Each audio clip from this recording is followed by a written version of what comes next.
ಬಂಧುಗಳೇ ನಮಸ್ಕಾರ, ಹೇಗಿದ್ರೆ ನೀವೆಲ್ಲರೂ? ನಾನು ಸುಬ್ರಹ್ಮಣ್ಯ ಎಸ್ ಸಂಡಿಗೆ. ಬಂಧುಗಳೇ, ಧರ್ಮಸ್ಥಳ ಪ್ರಕರಣಕ್ಕೆ ಸಂಬಂಧಪಟ್ಟ ಹಾಗೆ ಸಾಕಷ್ಟು ಬೆಳವಣಿಗೆ ಆಗ್ತಾ ಇದೆ. ದಿನಕ್ಕೊಂದು ಟ್ವಿಸ್ಟ್ ಸಿಗ್ತಾ ಇದೆ. ಹೀಗೆ SIT ತನಿಖೆ ನಡೀತಾ ಇದೆ, ಹೀಗೆ ಆಗುತ್ತೆ ಅಂತ ಈ ಕ್ಷಣಕ್ಕೆ ಯಾರಿಗೂ ಕೂಡ ಹೇಳೋದಕ್ಕೆ ಸಾಧ್ಯ ಆಗೋದಿಲ್ಲ. ಯಾಕಂದ್ರೆ ನಾವೆಲ್ಲರೂ ಕೂಡ ಗಮನಿಸ್ತಾ ಇದ್ವಿ ಕೆಲ ದಿನಗಳ ಹಿಂದಿನ ಬೆಳವಣಿಗೆಯನ್ನ. ಆಗ ನಡೀತಿದ್ದಂಥ ವ್ಯಾಖ್ಯಾನ ಅಥವಾ ವಿಶ್ಲೇಷಣೆ ಏನಪ್ಪಾ ಅಂದ್ರೆ, ಚಿನ್ನಯ್ಯನನ್ನ ಅರೆಸ್ಟ್ ಮಾಡಿದ್ದಾಯಿತು, ಇದು ಷಡ್ಯಂತ್ರ ಅಂತ ಪ್ರೂವ್ ಆಗಿದ್ದು ಕೂಡ ಆಯಿತು. ಆ ಕಾರಣಕ್ಕಾಗಿಯೇ SIT ಅಧಿಕಾರಿಗಳು ಹೋರಾಟಗಾರರಿಗೆ ನೋಟಿಸ್ ಅನ್ನು ಕೊಡ್ತಾ ಇದ್ದಾರೆ. ಅವರ ವಿಚಾರಣೆಯನ್ನು ನಡೆಸಿ ಕೊನೆಯದಾಗ ಅವರೆಲ್ಲರನ್ನು ಕೂಡ ಬಂಧಿಸಿ ಬಿಡ್ತಾರೆ. ಅದಾದ ಬಳಿಕ ಸರ್ಕಾರಕ್ಕೊಂದು ವರದಿಯನ್ನು ಕೊಡ್ತಾರೆ. ಪ್ರಕರಣ ಅಲ್ಲಿ ಮುಗ್ದು ಹೋದ ಕತೆ. ಇದು ದೊಡ್ಡ ಷಡ್ಯಂತ್ರ ಎನ್ನುವ ರೀತಿಯಲ್ಲಿ SIT ಅಧಿಕಾರಿಗಳು ನಿರೂಪಿಸ್ತಾರೆ ಎನ್ನುವ ರೀತಿಯಲ್ಲಿ ಒಂದಷ್ಟು ಚರ್ಚೆ ಎಲ್ಲವೂ ಕೂಡ ನಡೀತಾ ಇತ್ತು. ಆದರೆ ಅಂತಹ ಬೆಳವಣಿಗೆ ಆದ ರೀತಿಯಲ್ಲಿ ಕಾಣಿಸ್ತಾ ಇಲ್ಲ. ಹೋರಾಟಗಾರರನ್ನ ಅರೆಸ್ಟ್ ಮಾಡೋದಾಗ್ಲಿ ಅಂತಹ ಬೆಳವಣಿಗೆ ಸದ್ಯಕ್ಕಂತೂ ಆಗಿಲ್ಲ.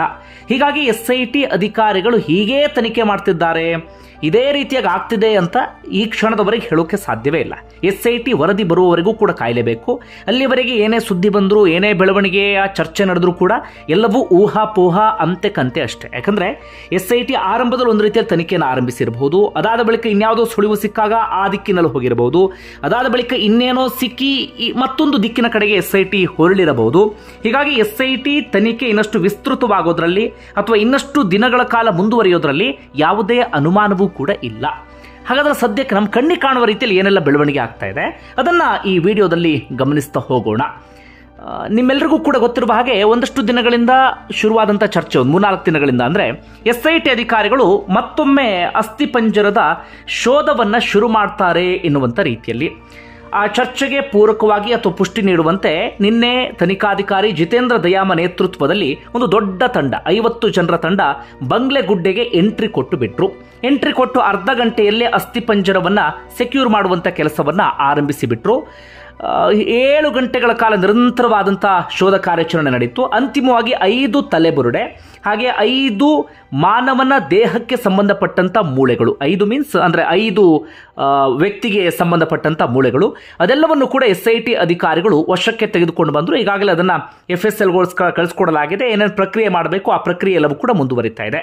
ಅದಾದ ಬಳಿಕ ಇವತ್ತು ಶೋಧ ಕಾರ್ಯಾಚರಣೆ ಇರುತ್ತಾ ಇಲ್ವಾ, ಈ ರೀತಿಯ ಒಂದಷ್ಟು ಪ್ರಶ್ನೆ ಇತ್ತು. ಇವತ್ತು ಕೂಡ ಶೋಧ ಕಾರ್ಯಾಚರಣೆ ಬೆಳಿಗ್ಗೆ 12 ಗಂಟೆಯ ಸುಮಾರಿಗೆ ಆರಂಭ ಆಯಿತು. ಅಂತಿಮವಾಗಿ ಸಿಕ್ತಿರುವಂತಹ ಮಾಹಿತಿಯ ಪ್ರಕಾರ 2 ತಲೆಬುರುಡೆ, ಅದೇ ರೀತಿಯಾಗಿ ಒಂದಷ್ಟು ಮೂಳೆಗಳೆಲ್ಲವೂ ಕೂಡ ಪತ್ತೆಯಾಗಿದೆಯಂತೆ. ಒಟ್ಟಾರೆಯಾಗಿ 2 ದಿನದ ಶೋಧ ಕಾರ್ಯಾಚರಣೆಯಲ್ಲಿ 7 ತಲೆಬುರುಡೆ ಹಾಗೆ 7 ವ್ಯಕ್ತಿಗೆ ಸಂಬಂಧಪಟ್ಟಂತಹ ಒಂದಷ್ಟು ಮೂಳೆಗಳು ಇದೀಗ ಪತ್ತೆಯಾಗಿದೆ ಎನ್ನುವಂತ ಖಚಿತ ಮಾಹಿತಿ ಸಿಗ್ತಾ ಇದೆ. ಅದೆಲ್ಲವನ್ನು ಕೂಡ ಇದೀಗ FSLಗೆ ಕಳುಹಿಸಿ ಕೊಡಲಾಗುತ್ತೆ. ಅದರ ನಡುವೆ ಇವತ್ತು ಮತ್ತೊಂದು ಸುದ್ದಿ ಬಂತು. ಅಸ್ಥಿಪಂಜರದ ಬಳಿ ಒಂದು ID ಕಾರ್ಡ್ ಪತ್ತೆಯಾಗಿದೆ. ಆ ID ಕಾರ್ಡ್ ಕೊಡಗು ಜಿಲ್ಲೆಯ ಪೊನ್ನಂಪೇಟೆಯ ನಿವಾಸಿಯಾಗಿರುವಂತಹ 70 ವರ್ಷದ UB ಅಯ್ಯಪ್ಪನವರಿಗೆ ಸಂಬಂಧಪಟ್ಟಿದ್ದು. ಅವರು 2017ರಲ್ಲಿ ಮೈಸೂರಿನ ಆಸ್ಪತ್ರೆಗೆ ಅಂತ ಬಂದಿದ್ರು, ಅದಾದ ಬಳಿಕ ನಾಪತ್ತೆ ಆಗಿದ್ರು, ಅವರಿಗೆ ಸಿಕ್ಕಿರಲಿಲ್ಲ ಎನ್ನುವ ರೀತಿಯಲ್ಲಿ. ಹೀಗಾಗಿ ID ಕಾರ್ಡ್ ಪತ್ತೆಯಾದ ಮಾತ್ರಕ್ಕೆ ಅವರದ್ದೇ ದೇಹ ಅಂತಲೂ ಹೇಳೋದಕ್ಕೆ ಸಾಧ್ಯ ಇಲ್ಲ, ಅಥವಾ ಅವರ ದೇಹ ಅಲ್ಲ ಅಂತಲೂ ಕೂಡ ನಾವು ಈ ಸಂದರ್ಭದಲ್ಲಿ ವಾದ ಮಾಡೋದಕ್ಕೆ ಸಾಧ್ಯ ಇಲ್ಲ. ತಕ್ಷಣಕ್ಕೆ ಎಷ್ಟು ಬೆಳವಣಿಗೆ ಆಗಿದೆ. ಅದರ ನಡುವೆ ಸಹಜವಾಗಿ ಈ ಅಸ್ಥಿಪಂಜರಗಳಿಗೆ ಸಂಬಂಧಪಟ್ಟ ಒಂದಷ್ಟು ಚರ್ಚೆ ನಡೀತಾ ಇದೆ. ಒಂದಷ್ಟು ಮಂದಿಯ ವಾದ ಏನಪ್ಪಾ ಅಂದ್ರೆ, ಆ ಬಂಗ್ಲೆಗುಡ್ಡೆ ಪ್ರದೇಶ ಇದೆಯಲ್ಲ, ಅದು ಒಂದು ರೀತಿಯಲ್ಲಿ ಆತ್ಮಹತ್ಯೆ ಮಾಡ್ಕೊಳ್ಳುವಂಥವರ ಪಾಯಿಂಟ್ ಇದ್ದ ಹಾಗೆ ಅಲ್ಲಿಗೆ ಸಾಕಷ್ಟು ಜನ ಬಂದು ಆತ್ಮಹತ್ಯೆನ ಮಾಡ್ಕೊಳ್ತಾರೆ ಎನ್ನುವ ರೀತಿಯಲ್ಲಿ. ಅದರ ಆಪೋಸಿಟ್ ವಾದ ಮಾಡುವಂಥವರ ವಾದ ಏನಪ್ಪಾ ಅಂದ್ರೆ, ಅಲ್ಲೇನಾದ್ರೂ ಆತ್ಮಹತ್ಯೆಯ ಜಾಗ ಎನ್ನುವ ರೀತಿಯಲ್ಲಿ ಬೋರ್ಡನ್ನು ಹಾಕಲಾಗಿದೆಯಾ, ಯಾರೋ ಒಬ್ಬರೋ ಇಬ್ಬರು ಹೋಗಿ ಆತ್ಮಹತ್ಯೆ ಮಾಡ್ಕೊಳ್ತಾರೋ ಓಕೆ. ಈ ರೀತಿಯಾಗಿ ಈಗಾಗಲೇ 7 ಅಸ್ಥಿಪಂಜರಗಳು ಸಿಕ್ಕಿದೆ. ಇನ್ನು ಶೋಧ ಮಾಡಿದ್ರೆ ಸಿಗುವಂತ ಸಾಧ್ಯತೆಗಳು ಕೂಡ ಇರುತ್ತೆ. ಅಷ್ಟೊಂದು ಮಂದಿ ಸೀದಾ ಅಲ್ಲಿಗೆ ಬಂದು ಆತ್ಮಹತ್ಯೆನ ಮಾಡ್ಕೊಂಡು ಬಿಟ್ಟಿದ್ದಾರಾ, ಅಲ್ಲಿ ಬೇಕಾದಷ್ಟು ಜಾಗ ಇದೆ, ಬೇರೆ ಕಡೆಗಳಲ್ಲಿ ಯಾಕೆ ಹೋಗಿಲ್ಲ, ಬಂಗ್ಲೆಗುಡ್ಡೆಗೆ ಯಾಕೆ ಬಂದ್ರು ಎನ್ನುವ ರೀತಿಯಲ್ಲಿ ಒಂದಷ್ಟು ಜನ ಪ್ರಶ್ನೆ ಮಾಡ್ತಿದ್ದಾರೆ. ಹೀಗಾಗಿ ಅದು ಆತ್ಮಹತ್ಯೆನೇ ಅಂತ ಹೇಳಕ್ ಸಾಧ್ಯ ಇಲ್ಲ, ಅಥವಾ ಅಲ್ಲ ಅಂತಲೂ ಕೂಡ ಈ ಸಂದರ್ಭದಲ್ಲಿ ವಾದ ಮಾಡೋದಕ್ಕೆ ಸಾಧ್ಯ ಇಲ್ಲ. ವರದಿ ಬಂದ ಬಳಿಕವೇ ನಮ್ಮೆಲ್ಲರಿಗೂ ಕೂಡ ಅದಕ್ಕೆ ಸಂಬಂಧಪಟ್ಟ ಕ್ಲಾರಿಟಿ ಸಿಗಬಹುದು. ಇನ್ನೊಂದು ವಾದ ಏನಪ್ಪಾ ಅಂದ್ರೆ, ಅಲ್ಲಿ ಅದನ್ನು ಹೂಳಲಾಗಿತ್ತು. ಈ ಮಳೆ ಬಂದಂಥ ಕಾರಣಕ್ಕಾಗಿ, ಗುಡ್ಡ ಪ್ರದೇಶ ಆದಂಥ ಕಾರಣಕ್ಕಾಗಿ ಒಂದು 2 ಅಡಿಯನ್ನು ಹೂತಿರಬಹುದು. ಮಣ್ಣೆಲ್ಲವೂ ಕೂಡ ಕೆಳಗಡೆ ಹೋಗಿ ಅಸ್ಥಿಪಂಜರ ಇದೀಗ ಭೂಮಿಯ ಮೇಲ್ಗಡೆಯೇ ಸಿಕ್ಕಿರುವಂಥ ಸಾಧ್ಯತೆ ಇದೆ ಎನ್ನುವ ರೀತಿಯಲ್ಲೂ ಕೂಡ ವಾದ ಮಾಡ್ತಿದ್ದಾರೆ. ಅವ್ರ ವಾದಕ್ಕೆ ಅವರು ಕೊಡುವಂಥ ಒಂದಷ್ಟು ಸಮರ್ಥನೆ ಏನಪ್ಪಾ ಅಂದ್ರೆ, ದೇಹವನ್ನ ತಂದಲ್ಲಿ ಎಷ್ಟರೂ ಕೂಡ ವಿಪರೀತ ಸ್ಮೆಲ್ ಬರುತ್ತೆ ಕೆಳಗಡೆ ಎಲ್ಲವೂ ಕೂಡ, ಅಥವಾ ಯಾರಾದರೂ ಆತ್ಮಹತ್ಯೆ ಮಾಡ್ಕೊಂಡು ದೇಹ ಬಿದ್ದಿದ್ರೂ ಕೂಡ ಕೆಳಗಡೆ ಸ್ಮೆಲ್ ಬರುವಂಥ ಸಾಧ್ಯತೆ ಇರುತ್ತೆ. ಸಣ್ಣ ಪ್ರಾಣಿ ಏನಾದರೂ ಸತ್ತ ಸಂದರ್ಭದಲ್ಲೇ ವಿಪರೀತ ವಾಸನೆ ಎಲ್ಲವೂ ಕೂಡ ಬರುತ್ತೆ. ಹೀಗಾಗಿ ಅಲ್ಲಿ ಭೂಮಿಯ ಮೇಲೆ ಆ ದೇಹ ಇದ್ದಿರುವಂಥ ಸಾಧ್ಯತೆ ಕಡಿಮೆ. ಒಂದು 2 ಅಡಿ ಹೂತಾಕಿರಬಹುದು. ಅಲ್ಲಿ ಮಳೆ ಗಿಳೆ ವಿಪರೀತವಾಗಿ ಬಂದು ಸಾಕಷ್ಟು ವರ್ಷಗಳಾಗಿರುವ ಕಾರಣಕ್ಕಾಗಿ ಮಣ್ಣೆಲ್ಲವೂ ಕೂಡ ಕೆಳಗಡೆ ಇಳಿದಂಥ ಕಾರಣಕ್ಕಾಗಿ ಅಸ್ಥಿಪಂಜರಗಳು ಮೇಲೇನೆ ಸಿಕ್ಕಿರಬಹುದು ಎನ್ನುವ ರೀತಿಯಲ್ಲೂ ಕೂಡ ವಾದವನ್ನ ಮಾಡಲಾಗ್ತಾ ಇದೆ.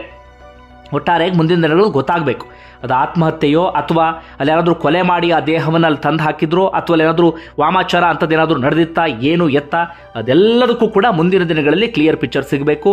ನಾವೀಗ ಏನೇ ಚರ್ಚೆ ಮಾಡಿದರೂ ಕೂಡ ಅದು ಹಾಗೆ ಹೀಗೆ ಅಂದರೂ ಕೂಡ ಅದು ಬರೀ ಊಹಾಪೋಹ ಅಂತೆಕಂತೆ ಅಷ್ಟೇ ಅನಿಸ್ಕೊಳ್ಳುತ್ತೆ. ಇದಕ್ಕೂ ಮುಂಚೆ ಏನೆಲ್ಲ ಬೆಳವಣಿಗೆ ಆಗಿತ್ತು ಅಂತ ಶಾರ್ಟಾಗಿ ನಾವು ನೆನಪು ಮಾಡ್ಕೊಳ್ಳೋದಾದರೆ, ಈ ಚಿನ್ನಯ್ಯ ಬಂದಿದ್ದ, ಆತ ಆರಂಭದಲ್ಲೇ ಉಲ್ಟಾ ಹೊಡೆದ ಅಂತ ಹೇಳಲಾಗುತ್ತೆ. ಆ ಕಾರಣಕ್ಕಾಗಿ ಆತ ಪಾಯಿಂಟ್ಗಳನ್ನು ಸರಿಯಾದ ರೀತಿಯಲ್ಲಿ ತೋರಿಸಿಲ್ಲ ಅಂತಲೂ ಕೂಡ ಹೇಳಲಾಗುತ್ತೆ. ಪದೇ ಪದೇ ಗೊಂದಲಕಾರಿ ಹೇಳಿಕೆಯನ್ನು ಕೊಡ್ತಾ ಇದ್ದ. ಆ ಕಾರಣಕ್ಕಾಗಿ SIT ಅಧಿಕಾರಿಗಳು ಆತನ ಬಂಧಿಸಿದ್ರು. ಅದಾದ ಬಳಿಕ ಬುರುಡೆ ಎಲ್ಲಿಂದ ತಂದೆ ಅಂತ ಕೇಳಿದಾಗ ಅಲ್ಲೂ ಕೂಡ ಗೊಂದಲಕಾರಿ ಹೇಳಿಕೆಯನ್ನು ಕೊಟ್ಟ. ಕೊನೆಗೆ ಒಬ್ಬರೊಬ್ಬರ ಹೆಸರನ್ನು ಹೇಳೋಕೆ ಶುರು ಮಾಡ್ಕೊಂಡ. ಆ ಕಾರಣಕ್ಕಾಗಿ ಒಬ್ಬೊಬ್ಬರಿಗೆ ನೋಟಿಸನ್ನು ಕೊಟ್ಟು ವಿಚಾರಣೆ ಕರೆಸಲಾಯಿತು. ಕೊನೆಗೆ ವಿಠಲ್ ಗೌಡರು ಅದನ್ನು ತಂದು ಕೊಟ್ಟಿದ್ದು ಅಂತಲೂ ಕೂಡ ಗೊತ್ತಾಯಿತು. ಅದಾದ ಬಳಿಕ ವಿಚಾರಣೆಗೆ ಬಂದ ಸಂದರ್ಭದಲ್ಲಿ ವಿಠಲ್ ಗೌಡರು ಅಷ್ಟು ಮಾತ್ರ ನಾನು ಇನ್ನೊಂದಷ್ಟು ಕಡೆಗಳು ತೋರಿಸ್ತೀನಿ ಅಂತಲೂ ಕೂಡ SIT ಅಧಿಕಾರಿಗಳ ಮುಂದೆ ಹೇಳಿದ್ರಂತೆ. ಆ ಕಾರಣಕ್ಕಾಗಿ ಆ ಬುರುಡೆ ತಂದಂತ ಜಾಗಕ್ಕೆ ಸ್ಥಳ ಮಹಜರಿಗೆ ಕರ್ಕೊಂಡು ಹೋದ ಸಂದರ್ಭದಲ್ಲಿ ಇನ್ನೆಲ್ಲಿದೆ ಅಂತ ಕೇಳಿದಾಗ ವಿಠಲ್ ಗೌಡರು ಇನ್ನೊಂದು 2 ಕಡೆಗಳಲ್ಲಿ 2 ಬಾರಿ ಸ್ಥಳ ಮಹಜರಿಗೆ ಹೋದಾಗ 2 ಕಡೆಗಳಲ್ಲಿ ಏನೋ ತೋರಿಸಿದ್ರಂತೆ. ಆ ಕಾರಣಕ್ಕಾಗಿ ವಿಠಲ್ ಗೌಡರು SIT ವಿಚಾರಣೆ ಮುಗಿಸಿ ಹೊರಗಡೆ ಬಂದ ಸಂದರ್ಭದಲ್ಲಿ ಯೂಟ್ಯೂಬ್ ವಾಹಿನಿಗಳ ಮುಂದೆ ನಾನು ಒಂದು ಕಡೆ 3 ನೋಡಿದೆ, ಇನ್ನೊಂದು ಕಡೆ 5 ನೋಡಿದೆ, SIT ಅಧಿಕಾರಿಗಳ ಗಮನಕ್ಕೂ ಬಂದಿದೆ ಎನ್ನುವ ರೀತಿಯಲ್ಲಿ ಹೇಳಿದ್ರು. ನೀವೆಲ್ಲರೂ ಕೂಡ ಅದನ್ನು ಕೇಳಿಸ್ಕೊಂಡಿದ್ರಿ. ಆ ಕಾರಣಕ್ಕಾಗಿಯೇ ಈ ಶೋಧ ಕಾರ್ಯಾಚರಣೆ ಎನ್ನುವ ರೀತಿಯಲ್ಲಿ ಒಂದು ವಾದ ಇದೆ. ಅಂದರೆ ವಿಠಲ್ ಗೌಡರು ಹೇಳಿದ ಕಾರಣಕ್ಕಾಗಿಯೇ ಎನ್ನುವ ರೀತಿಯಲ್ಲಿ. ಇನ್ನೊಂದು ವಾದ ಏನಪ್ಪಾ ಅಂದರೆ ವಿಠಲ್ ಗೌಡರು ಹೇಳಿದ ಕಾರಣಕ್ಕಾಗಿ ಅಲ್ಲ, ಈ ಬಂಗ್ಲೆಗುಡ್ಡೆಗೆ ಸಂಬಂಧಪಟ್ಟ ಹಾಗೆ SIT ಅಧಿಕಾರಿಗಳು ಸಾಕಷ್ಟು ದಿನಗಳಿಂದ ಒಂದಷ್ಟು ಮಾಹಿತಿಯನ್ನು ತರಿಸ್ಕೊಳ್ತಾ ಇದ್ದಾರೆ.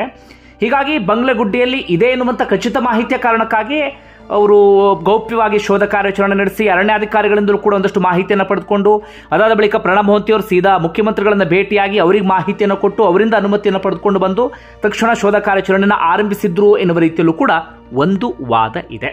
ಒಟ್ಟಾರೆಯಾಗಿ ಯಾವ ಕಾರಣಕ್ಕಾಗಿ ಶೋಧ ಕಾರ್ಯಾಚರಣೆಯನ್ನು ಆರಂಭಿಸಿದ್ರೋ ಗೊತ್ತಿಲ್ಲ. ಕಣ್ಣಿಗೆ ಕಾಣುವ ರೀತಿಯಲ್ಲಿ 7 ಅಸ್ಥಿಪಂಜರಗಳಂತೂ ಪತ್ತೆಯಾಗಿದೆ. ಅದು ಯಾರದ್ದು, ಏನು, ಅಲ್ಲಿ ಏನಾಗಿತ್ತು ಅದೆಲ್ಲವನ್ನು ಕೂಡ ಕಂಡುಹಿಡಿಯುವಂಥ ಕೆಲಸವನ್ನು ಮುಂದಿನ ದಿನಗಳಲ್ಲಿ SIT ಅಧಿಕಾರಿಗಳು ಮಾಡ್ತಾರೆ. ಅದನ್ನು ಇಲ್ಲಿಗೆ ಬಿಡೋಣ. ಅದರ ನಡುವೆ ಇವತ್ತು ಹೈಕೋರ್ಟ್ನಲ್ಲಿ ಒಂದಷ್ಟು ಹೊತ್ತುಗಳ ಕಾಲ ಹೈ ವೋಲ್ಟೇಜ್ ವಾದ ಪ್ರತಿವಾದ ಎಲ್ಲವೂ ಕೂಡ ನಡೆಯಿತು. ಯಾವ ವಿಚಾರ ಅಂದರೆ, ಸ್ಥಳೀಯರಾಗಿರುವಂಥ ಪುರಂದರ್ ಗೌಡರು ಹಾಗೆ ತುಕಾರಾಮ್ ಗೌಡರು ಅವರು ಒಂದು ರಿಟ್ ಅರ್ಜಿಯನ್ನು ಹಾಕಿದ್ರು ಹೈಕೋರ್ಟ್ಗೆ. ಏನಂತ, ನಾವು SITಗೆ ಈಗಾಗಲೇ ಮನವಿಯನ್ನು ಸಲ್ಲಿಸಿದ್ದೇವೆ, ನಾವು ಕೂಡ ಜಾಗವನ್ನು ತೋರಿಸ್ತೇವೆ, ಅಲ್ಲಿ ಅಸ್ಥಿಪಂಜರಗಳು ಸಿಗುತ್ತೆ ಎನ್ನುವ ರೀತಿಯಲ್ಲಿ. ಹೀಗಾಗಿ ನೀವು SITಗೆ ನಿರ್ದೇಶನವನ್ನು ಕೊಡಬೇಕು ಎನ್ನುವ ರೀತಿಯಲ್ಲಿ ಅವರೊಂದು ರಿಟ್ ಅರ್ಜಿಯನ್ನು ಹಾಕಿದ್ರು. ದೀಪಕ್ ಕೋಸ್ಲಾ ಹಿರಿಯ ವಕೀಲರು ಇವ್ರ ಪರವಾಗಿ ವಾದವನ್ನು ಮಂಡಿಸಿದ್ರು. ಮೊನ್ನೆ ತಾನೇ ಹೈಕೋರ್ಟ್ SITಗೂ ಕೂಡ ಒಂದು ನೋಟಿಸನ್ನು ಕೊಟ್ಟಿತ್ತು. ಇವತ್ತು ಮಾಹಿತಿಯನ್ನು ಕೊಡಬೇಕು ಎನ್ನುವ ರೀತಿಯಲ್ಲಿ SIT ಹೇಳಿತ್ತು, ಹೈಕೋರ್ಟ್ ಹೇಳಿತ್ತು. ಅದೇ ಪ್ರಕಾರವಾಗಿ ಇವತ್ತು ಹೈಕೋರ್ಟ್ನಲ್ಲಿ ಇವತ್ತು ಸಂಜೆಯ ಸುಮಾರಿಗೆ ವಾದ ಪ್ರತಿವಾದ ಆರಂಭ ಆಗುತ್ತೆ. ಸರ್ಕಾರದ ಪರವಾಗಿ BN ಜಗದೀಶ್ ಅವರು ವಾದವನ್ನು ಮಾಡಿದರೆ, ಇವರ ಪರವಾಗಿ ದೀಪಕ್ ಕೋಸ್ಲಾ ಅವರು ಇವತ್ತು ವಾದವನ್ನು ಮಂಡಿಸಿದ್ರು.